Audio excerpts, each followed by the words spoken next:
response. All right. So let's introduce our speaker today, Katie Wolf. Let me give you a little background. She is a collage artist based in North Carolina. She has over 10 years of experience in gallery and art museum work, and she is currently chief of staff at Reynolda House Museum of American Art and Reynolda Gardens. And she's also an adjunct faculty in arts management at the UNC School of the Arts. She's been on the board of directors for Art Nouveau Winston-Salem and Sawtooth Center for Visual Art. She's also an active member of REACH Winston-Salem and the Women's Fund of Winston-Salem. Ugh, that's a mouthful. Katie graduated with honors in studio art from Wake Forest University, good school, and has an MBA from UNC Greensboro, also a good school. Her work explores how ripping and tearing, actions we associate with destruction, create new relationships between materials.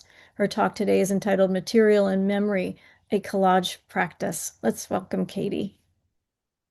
Well, thank you so much. Thank you. Thank you. I think I even recognize some of your names from Instagram and social media. So it is just like such a joy to be here and to talk with people who know and love collage really well. So I'm gonna, if it's all right with everybody, I'm gonna share my screen Okay. and get all of I my. always forget to say this, but please hold your questions until the end or put them in the chat and I'll read them later in the end. Okay, I always forget. Sorry about that, Katie. Go Oh, ahead. yeah, no, that's great. So let me just get my ducks in a row. Do, do, do.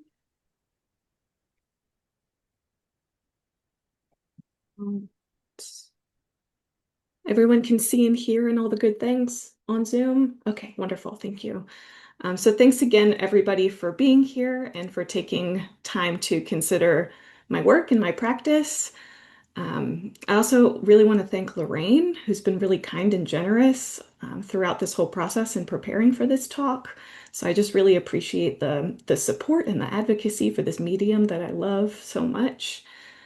So I have really looked forward to this afternoon because I feel like I don't always get a chance to dive this deep, particularly with an audience that knows it so well. So it's a real gift, all of your time and all of your attention. So thank you.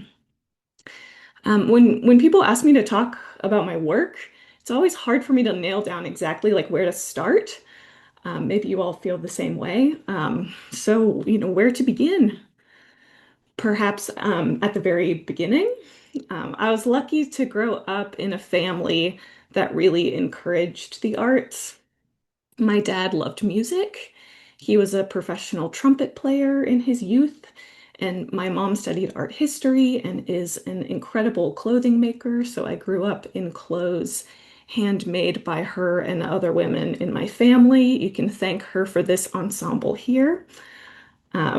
And so music and art and dance was constant and comforting for me growing up. Another constant from my life has always been the presence of books and paper materials and the quiet action of reading. On my maternal side, all of the women were librarians. In order left to right, this is my aunt, my mother, and my grandmother. So my grandmother graduated with her master's in library science in 1937. My aunt was a children's librarian, and my mom was a law librarian. So books of all kinds filled my home growing up. My mom likes murder mysteries, and my grandmother was partial to romance novels. She used to buy them by like the paper bag full and read them with this big magnifying glass. But even still, she was always like that beautiful, which was always a big memory that I had. But for me, books and reading became complicated. It was really challenging for me to learn how to read and write. And I was diagnosed with dyslexia when I was like 7 or 8 years old. But I'm really grateful to my family, especially to my mom, for their tenacity and their determination, like through that struggle. So books and paper and as objects and libraries and archives, spaces like that have always been like always had this maternal familiarity. and comfort to me, but also really heavy with the weight of like this challenge and frustration. So books were both like a comfort and also a burden. But I ended up going to Wake Forest, and I studied fine art and art history. It was a really like phenomenal education, and I learned that I was particularly interested in sculpture, so assemblages especially. I fell in love with artists like Louise Nevelson. Nevelson, of course, combined found materials to create these like larger than life sculptures and installations. She usually painted them matte black, sometimes white. And I learned that I really liked that you could take discarded things and repurpose them into something that's like really special. I liked also that objects can carry their own energy and their own story. I also got really into the Russian constructivists, which was like kind of a weird thing for a young person to get into. But here we are. This is a painting by Lyubov Popova from 1917, a rare and fascinating woman artist of the time who had a really rich career in Moscow. The Russian constructivists sort of took on this goal of trying to make art that was perfect and fitting with these new communist utopian ideals. And I really loved the audacity of this idea of trying to make something perfect and perfect for like all people. How is that even possible? So I love the efficiency of these compositions, and I find their simplicity really beautiful and grounding and satisfying. So I can look back now with hindsight and see how like all these things are connected. As I started making art myself as a very serious like 18-year-old. Um, in my second year of undergrad, I started collecting discarded books from the university library. There was a really kind and understanding librarian there that would set aside the books that were decommissioned or damaged that would have gone to trash. She just saved them for me. And I would pick them up and lug them back to the studio. And I didn't really have a plan for them, but I felt compelled to do that at the time. And unfortunately, that semester, my dad really unexpectedly died. He had a heart attack, and I ended up painting them all matte black and installing them back into the library that they came from. And that really time-consuming, monotonous activity of just painting each one of these books black ended up being like part of my grieving process at this time and a not so subtle nod to the artists that I really loved, like Nevelson. And the university actually ended up purchasing this sculpture for their permanent student art collection. And I remember feeling like overwhelmed by that gesture of support that people would like your work enough to look at it, let alone like consider buying it and showing it to other people, like totally blew my mind. And I'll never forget, I got $350 for this. And my friends joked that I somehow found a way to um, have the university buy back their own trash for me. So take that, business school kids. 14 years later, this is still on view on campus. So I graduated with honors in studio art, and I got my first job managing a small art gallery. And I found it like immediately challenging to balance work and making art without the pressures of deadlines or finals or, the academic year. So finding time and energy to make work like did not come easily for me at all. But I was really encouraged by my mentors, especially a Professor Leon Hallberg, who's on the right or on the left, and Paul Bright, who's on the right here. They invited me to their own studio and allowed me space to ask questions and make mistakes. Paul is a collage artist, and Leon Hallberg is a drawer and a painter. And I really strongly believe in the power and importance of mentorship. And it's really these two who first introduced me to collage. and really how to live in this world as an artist. So they are really like my favorite artists. So you should check them out. And so I started making collages when I traveled. These tiny little travel collages were made out of bits of ephemera collected throughout trips. These were made during a trip to Eastern Europe to visit my boyfriend at the time, who was a very dreamy Fulbright scholar in Poland. He lived in Poland for 2 years. So I liked how it became a way to scrapbook these memories in a way that felt special and interesting to me. I can place myself on a specific day or in a specific memory with each of them without it being literal or like relying on a narrative. And so I ended up marrying that dreamy scholar, in case you're curious about that, how that went. But it became really rewarding to work with paper. Paper's a really interesting material. We all likely interact with it every day. It can carry information that's extremely precious, like a letter written by a loved one, or can be totally disposable, like your grocery list. Ultimately, it's an organic material that decays over time. Another professor in college once said that paper has a memory. If a book gets drenched in the rain, or if you like dog ear the page of a book, it'll never be the same. And so the idea that paper holds information yet is fragile and decays, I think, is really interesting and perhaps similar to like our own minds and memories. I should also connect that my dad, for most of his career, worked in the paper industry and he sold paper. So it was like very much a part of our livelihood. Then what started happening through my work is that I became really focused on the continuation of line. Like Lorraine said in the bio, I really like how ripping and tearing and cutting, actions that we associate normally with like destroying things, can actually create something new and new relationships with things. So collage, at least in the way that I think about it, preserves the decay of these materials and really rewards those who spend time with the work and look really closely for connections. So you can see in these two works, I made these out of an old discarded Caravaggio book. Tucked throughout are these little connection points where like one line goes into the other, here and here, the knee into an elbow, a stem into a crease, a staff into a neck, things like that. So all of these tucked in throughout these connection points, hoping to like lock everything together here.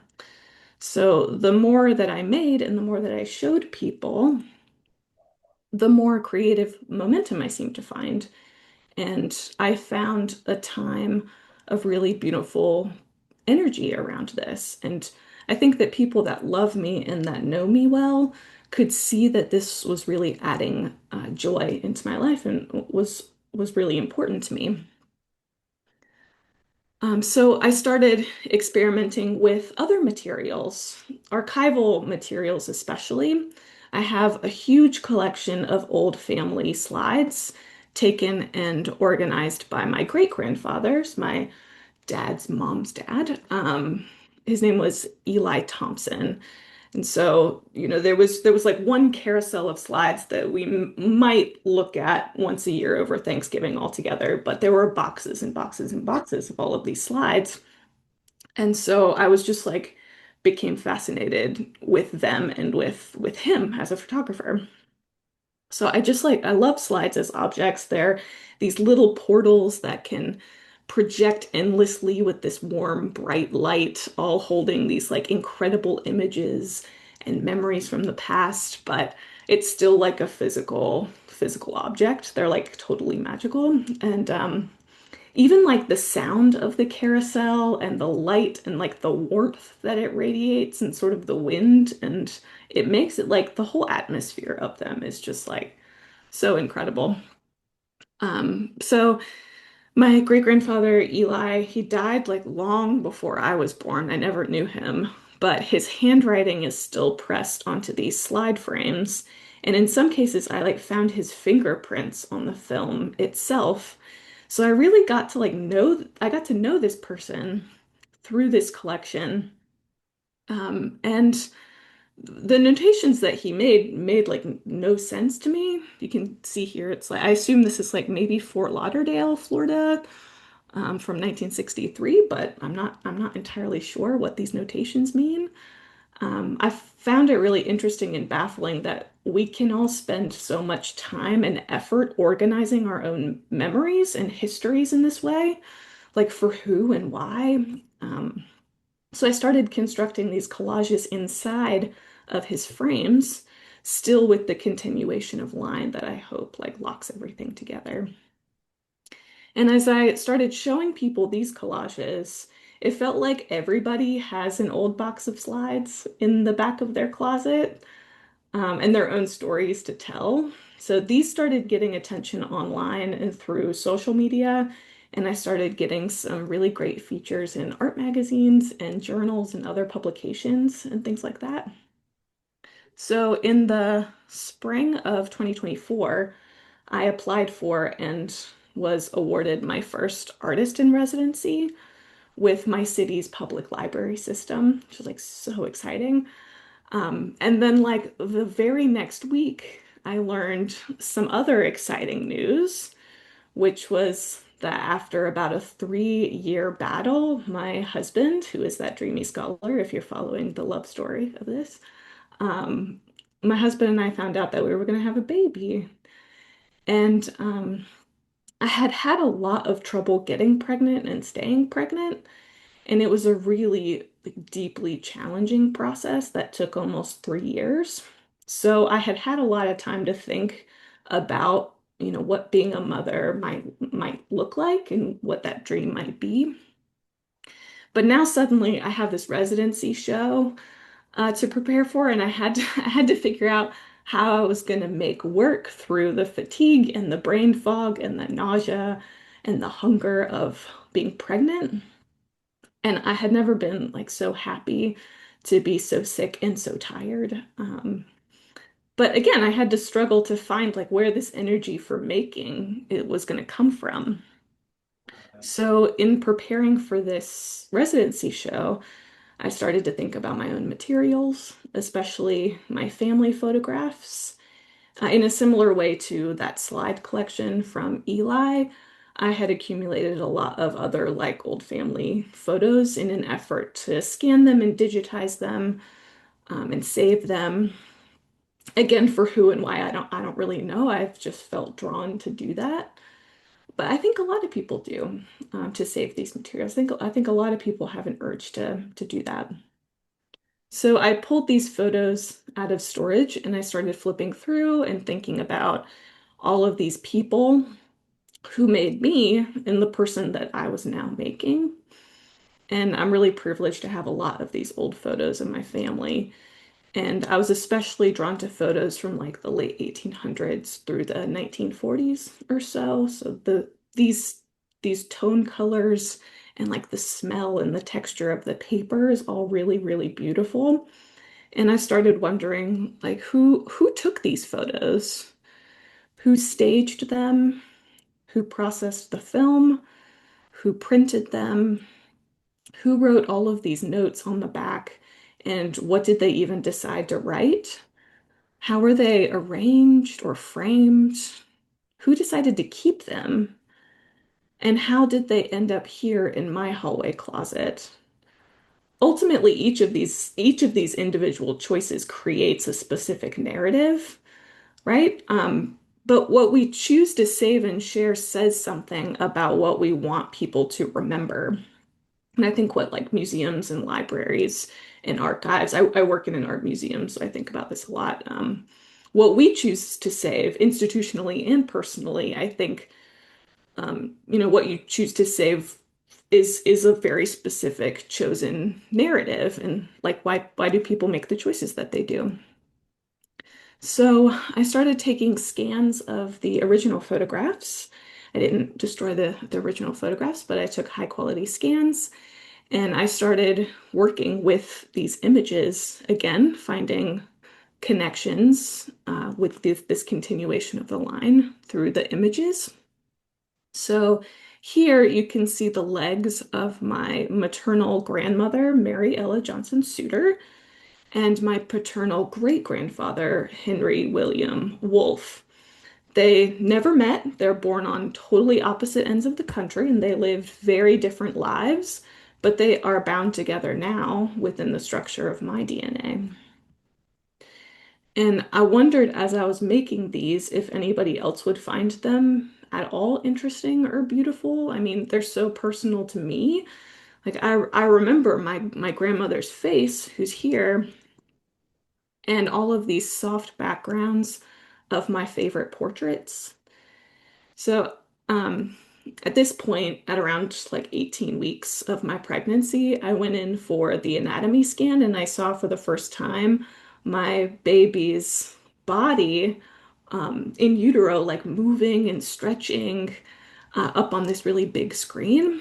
And it was like absolutely incredible to see all of the bones of the spine and each hemisphere of the brain. And it was like an overwhelming and beautiful experience to learn that she was healthy and progressing well. And so I took those ultrasound photos home and I hung them on the wall of my studio space. And they slowly started to make their way into these family photo collages. Sometimes overtly here, like in this middle line here, this is the back of her head, back of her skull, and then the spine further down on the right here. So sometimes overtly like this, but also sometimes subtly like in the top right corner here. And, perhaps this was my way of course, introducing my daughter to her lineage and celebrating the continuation of the family line. And so I presented these collages. There were about 24 of them in total in the exhibition at my downtown public library has a gallery. So there was a show there just about a month before my daughter was born. So this is my daughter. Her name is Lily, and she's really like the best thing that I've ever made. So I had to include her here. But like yet again, she was born, and my time and energy felt really stretched and thin and like almost totally non-existent at this point. But I still felt really compelled to make work. I have a feeling you all might understand this same pull to make things. And the need to make, even when it seems like there's no space left for it. Um, Lily's birth was really challenging and it was really scary. She was born a little bit premature and early. She spent some time in the NICU. And so there I was a new mom, recovering and really exhausted and craving other people's connection. And I was surrounded by a lot of love and support, but I also wanted to retain at least a little bit of my creative self through this really important transition. So with tiny bursts of energy that I've had, I started making these postcard collages. Something I could do from bed, like really quickly at 2 in the morning after feeding her, and like I'm still half asleep. And I started mailing them to my friends and to like my loved ones that I missed. And some of them never made it through the postal system, but most of them have. And what mattered was that they became a small part of like reaching out, small attempts to connect, to say like, hey, I'm here, I'm thinking of you, and like I'm still trying. Um, and so I'm scanning them before their journey and after their journey and presenting them like this, these diptychs noting the subtle changes in their transit from one place to the other. So you can see the little rips and the little scuffs, the postage stamps, the weather marks. All of these material shifts mark the fragility and just how challenging and amazing like communication and connection is. even with the most care and I think the best of intentions, messages and meaning can change in transit. Like the childhood game of telephone. This new work reflects, I think, how love and communication is carried, distorted, and reinterpreted as it moves from one heart to the other. And so this is really the body of work that I'm currently focused on. And I'm really excited to be preparing for a show opening in late August. A gallery in my town reached out to a few artists, a writer, a musician, and me, inviting us to then invite another artist of our choice to collaborate on an exhibition of work. So I decided to reach out to a woman that I went to college with her. Her name's Mackenzie Kotzak, and she's a really incredible poet. We did not know each other well in college. She was like very cool, and I had like a major friend crush on her. But we were on the same literary arts magazine club in college. I was the visual art editor. She was the poetry editor. So I have you have been friends on Facebook forever, and you have those people, I'm sure, you've like kept in touch with them over the years through this way. And she went on to get her MFA in poetry, and she recently published a poetry book called No Swaddle, and it's all about her decision not to become a mother.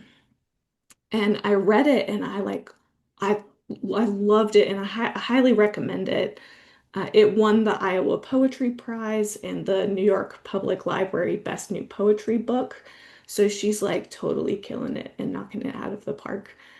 But when I read it, I recognized that I had a similar like the our work had similar energies in it, even though they're two totally different decisions. She doesn't want to be a mother, and a lot of my work is about like really desperately wanting to be a mother. Um, Even though they're totally different decisions, there's a similar foundation, I think, in things like personal identity and body autonomy. There's blood and sex and passion and lineage. And I had a friend of a friend who is in fact very good friends with her that helped like reconnect me. And I asked her if she was interested, and she was like totally receptive to the idea. So that's what I'm really excited to be working on now in the fall. So it'll be a presentation of my collage work in response to her poems here.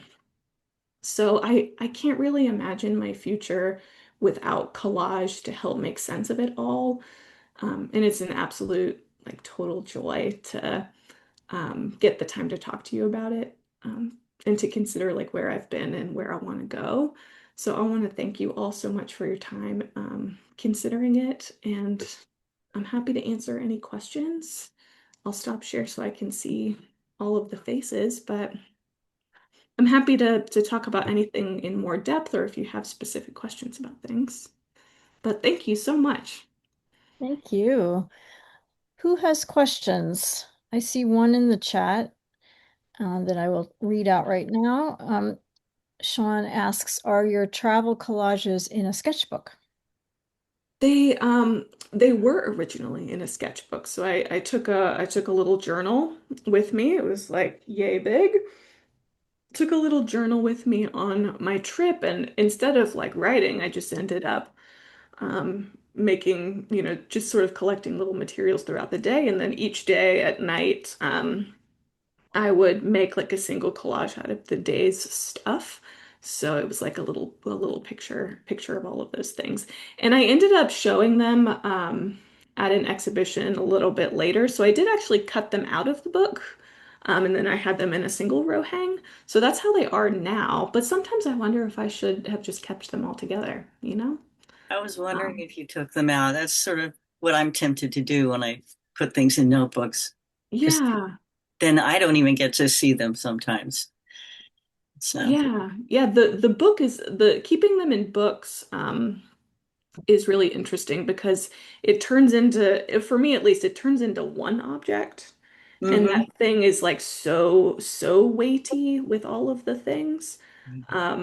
So maybe it's the case that the meaning of these packaged collages like changes over time. Maybe they need to be a book at one point, and maybe they need to be separate at others, and maybe they're rebound at other times. So maybe like all of us is just like a continuation of their own life cycle.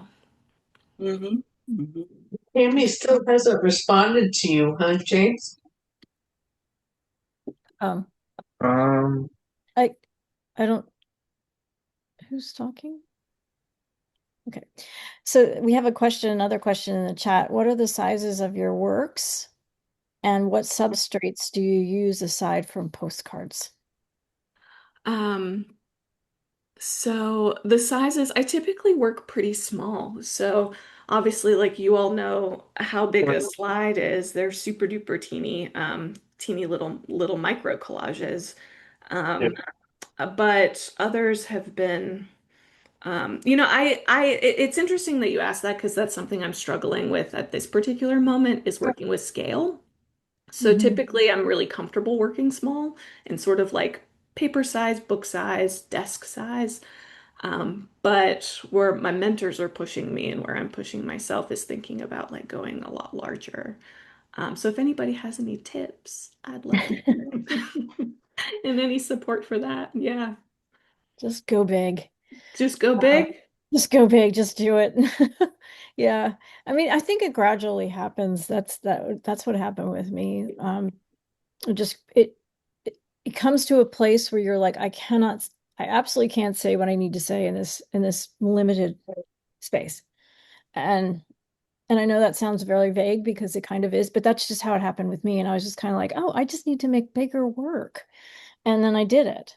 So yeah, when people tell you to go big, it's like, okay, but I don't know how. And it's like, well, maybe that's not something you should be doing right now because you're saying all you need to say in that size.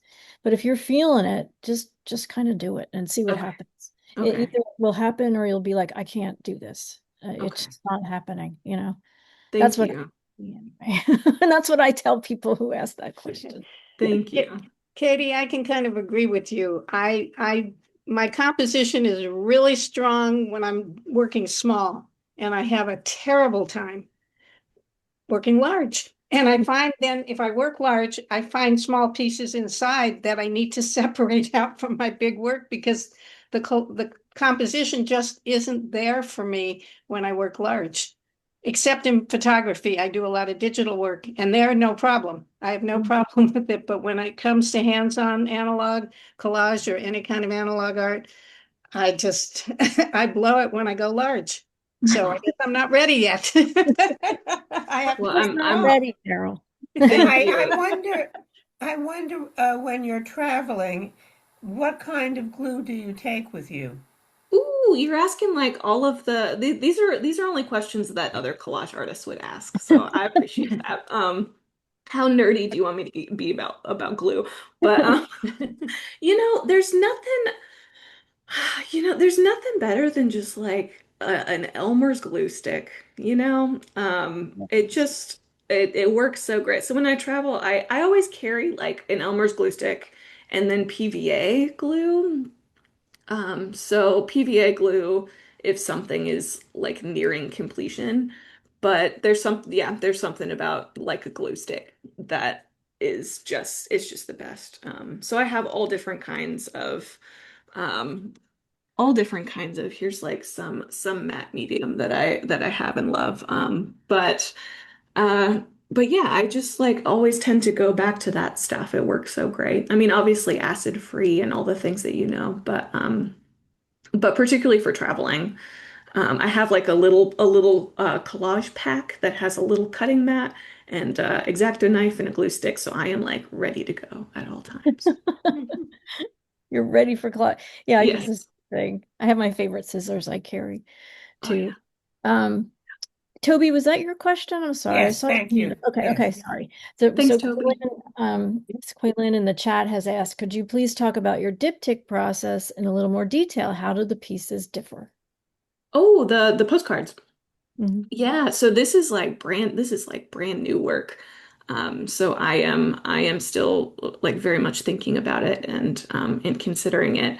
But what I have found interesting about those is like I'll send the postcards in the mail just totally raw, like open postcards with the paper like exposed to whatever happens in transit. And to like the benefit and the total like thumbs up to the US Postal Service, most of the time like nothing crazy happens to them. But some, which is kind of amazing, and kind of disappointing, like oddly. But sometimes they do I think get, I'm on mute. Go you know, ahead. like sending through the scanners and all of that. They'll get pulled and nicked or scuffed, or stamps will get, they'll go through upside down and get the stamps on them. And Mhm. so I found that it was just like kind of a perfect way of describing how you might say something to somebody and it'll land on them totally different or a little bit different than you meant it to. And you can't really control that. And how hard like communication can be. So I like showing like the before and after so that you sometimes it's really subtle and you have to kind of really pay attention, and other times it's more overt. But I'm also interested in like continuing to send them in the mail, like over and over and over and over again, and keeping them going. So that's what now that I have like a captive audience, like more interesting than like a two or two feels really nice, but I'm wondering about more. I'm curious what you all think. I always like threes Mm. personally. It's just it's like a story, like a beginning and a middle and an end. You Hmm. know, that's how I see it. But that's personal. I mean, I Yeah, think it's personal. yeah. Anyone else have a comment about that? Definitely three, always. Three. Okay, another Yes, three. always. All right. That I'd be feels really intrigued. definitive. Oh, I'd be intrigued by over and over and over and keeping track of how the paper degenerates. Yes, yes. Mm. That's when I was a kid I had like a flat Stanley project. Have you ever heard Of of this? course. The flat Mhm. Stanley? Where you like send it all over the world and get Oh. photos, and then it like made its way back home, and I just felt like this really dumb little paper thing like had traveled so much and had seen so much, and like I kind of feel that energy in this project too. So yeah. Awesome. Sean just asked in the chat, do you have I'm sorry, do you use your original family photos or copies of them? She writes, I've never been able to cut or tear originals, which will probably be thrown away after I'm gone. So do you use originals or copies? I use copies. Yeah, I don't have the heart to ruin the originals either. Um, and yeah, again, it's like, who am I saving all of this for? I don't know, but Exactly. I'm glad that other people did so that I have them now. That's true. So, you know, maybe in the future somebody would want them, and I feel a real responsibility to save them and archive them and keep them safe. Mhm. But also like what beautiful material to work with. So I take a high-res image. You can also play, and the success that I have had in scale, working with scale is like if you scan them, you can then blow them up and play with Mhm. scale before printing the materials and then collaging with them. So Right. that gives me like a little bit more manipulation of what the textures and the images are Mm-hmm. too. Yeah, Thank you. of course, yeah. I really like it. Oh, I'm sorry. Somebody have a comment? I can't think I'm hearing somebody's conversation. I really like that you started. I just wanted to comment. Really like that you started with a picture of yourself with your family when you were a kid, and that you talked about your mother's textile or your father's textile business. And I'm also from a textile family, and I also had strange ensembles that my mom created for us and made us wear. I just thought, oh, that's so funny. And I think that actually more than it's coincidence, I think that it's a thing with people who gravitate toward art and collage, especially, or even textiles and fiber in Mhm. their artwork, is that when you grow up in a tactile family, everything is touchable and everything is you make a lot of things and you're used to that. So I think it's interesting. I wish more talks, I would go to a lot of talks and I wish more people would talk about that because it's a context. It's puts you as an artist in context. And I think that that was really great that you talked about your family and the connection. And I know your work has a lot to do with that anyway. So of course you're going to talk about it, but yeah, I just wanted to mention that. Thank It's good. you. Thank Good you. starting slide and good starting introduction to your work. Oh, thank you Um, so much. I yeah, appreciate that. I know you have to go, so we'll just do a couple more questions. Selena asked, what printer is it? Pigment ink that you use? What kind of printer do you use? Oh, that's a good question. Yeah, I have a big printing is hard. Like Yeah, it is. printers and getting the colors to match correctly, and every printer is different, and I feel like you all know this struggle well. But I do have a printer at home. It's like a nice art printer that I'll print from. But I also the museum that I work for is in it's affiliated with Wake Forest University. So there's a print shop on campus that knows me well and is probably very annoyed with the weird artist person that shows up with crazy projects.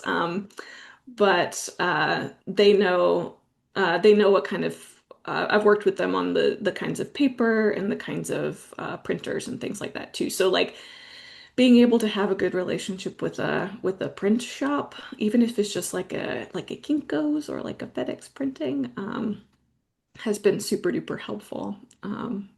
What kind of inks do you normally use though? Is it a pigment ink that's in the printer, or do you use ink, dye? Is it dye-based ink? I think what's the differences? Oh, you know, I think it's just normal printer ink. Yeah, I'm It not is exactly sure.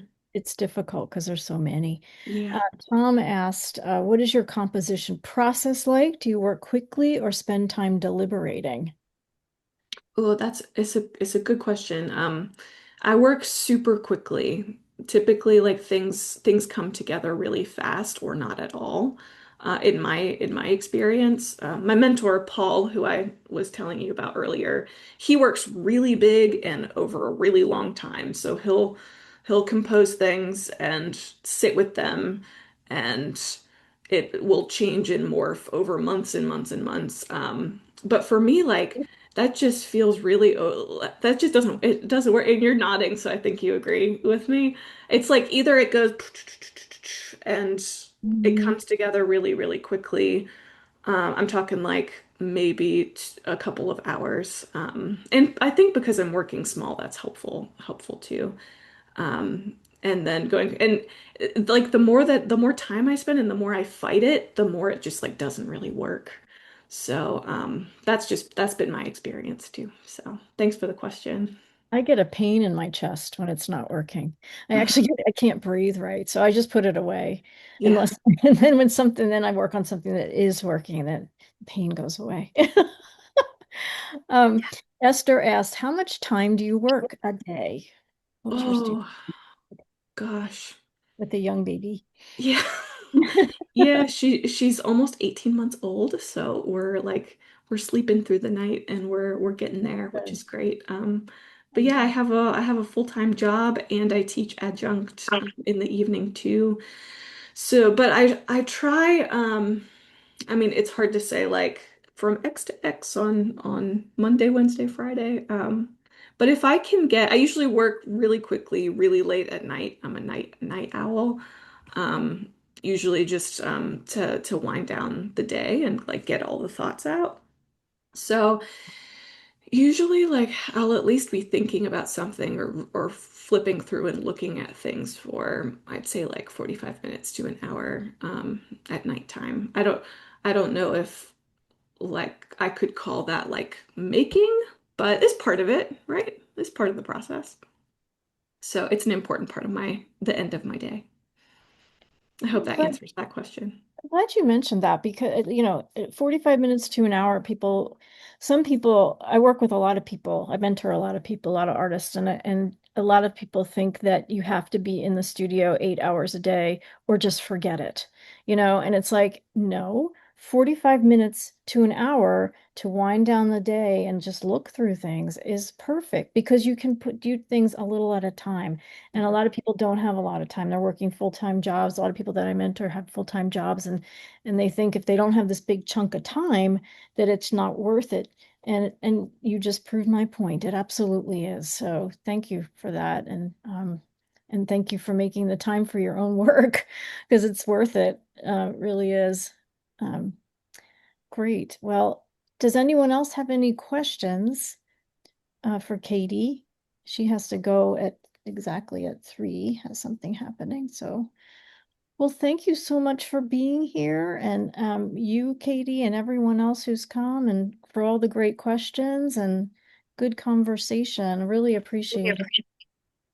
Thank you. I'm actually going to put my website in the chat here. I hope that you'll like follow along the journey, but also my email's on there. And if you want a postcard, like I'm actively sending them through the mail. So send me your like name and address, and I would love for you to be part of this project. So Great. Oh, cool. if you're interested in that, that would be fun for me. That is fun. I'm glad people are still doing things like that. It's important to make connections and participate. It is. Great. I Well, really thank I you. really appreciate your time. Thank you. Let's give Katie a big hand. Just you can clap silently if you wish. Thank you, Katie. All right, Katie. Great. Thank you so much. Thank Bye-bye. you. Thanks, everybody. Thank you. Bye. Bye. Bye.